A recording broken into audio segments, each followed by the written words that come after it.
Luckily, no one was injured. These planes almost hit each other.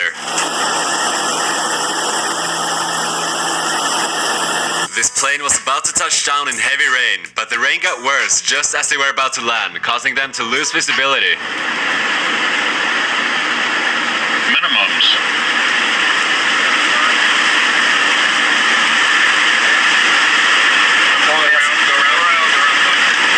They then aborted the landing and went around. This plane's landing gear collapsed after landing.